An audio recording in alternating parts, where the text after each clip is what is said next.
Le buzz du room service. Coup de projecteur sur un talent, un événement, une personnalité de Bourgogne-Franche-Comté. Oh, je suis pas prêt, j'ai des petites annonces encore à lire. Tu m'accordes 2 secondes, Cynthia.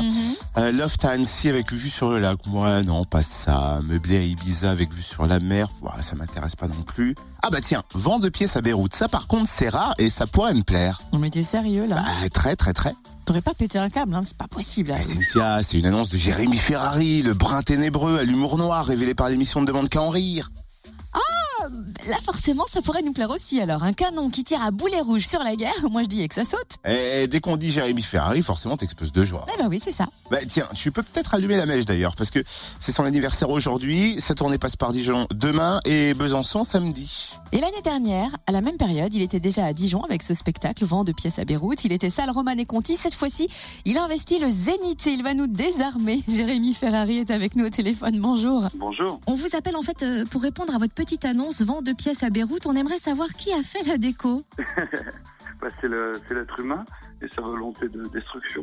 En fait, le titre du spectacle, c'est parce que je me suis juste posé cette question. Je me suis dit, il y a forcément des mecs dans le monde qui sont très contents qu'une guerre se déclare. Et je me dis, s'il y a des guerres, c'est qu'il y a des gens qui le décident, donc pourquoi ils le décideraient?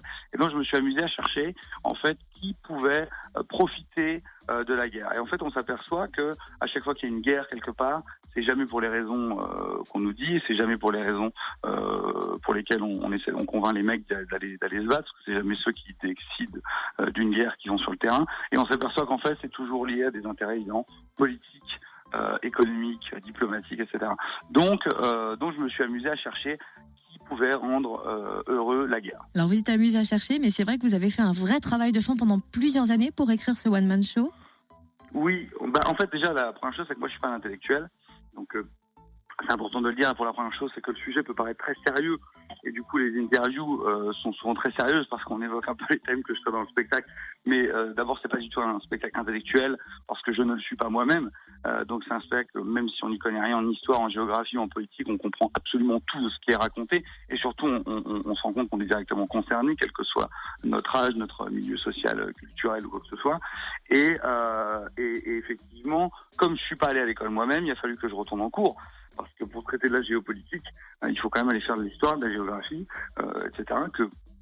Moi, j'ai quand même arrêté l'école en seconde, donc j'avais pas un grand niveau.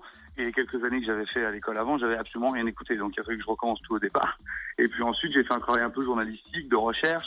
J'ai rencontré des généraux, des militaires, des mecs de l'OTAN, des mecs de l'ONU, des mecs qui bossent dans des ONG, des légionnaires. Enfin voilà, j'ai vraiment essayé de faire le tour d'un petit peu de tous ceux qui étaient touchés par la guerre de près ou de loin, pour essayer de comprendre un petit peu sur l'ensemble des conflits actuels ce qui pouvait se passer, ce qui pouvait en ressortir. Parce que comme on peut pas forcément faire confiance à la presse, en tout cas c'est toujours intéressant de croiser la presse.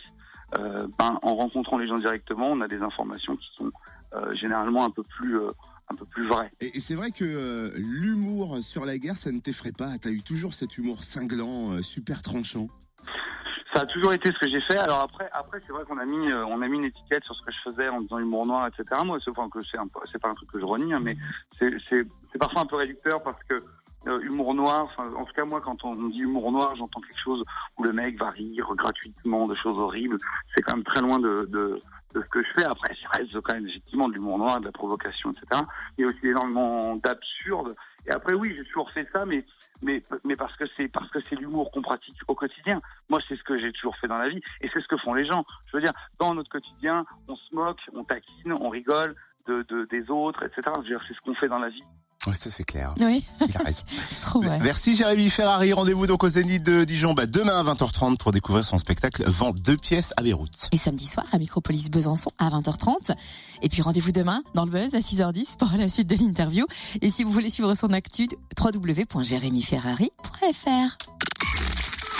Retrouve tous les buzz en replay. Connecte-toi. fréquenceplusfm.com